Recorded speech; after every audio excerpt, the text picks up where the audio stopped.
Kia Sportage 2017 diesel 1,685 cubic centimeters.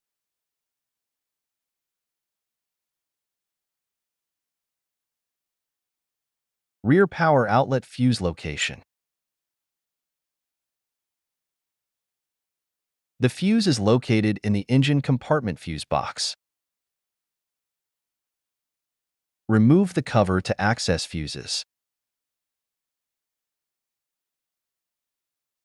The fuse is the yellow 20-amp fuse as shown above.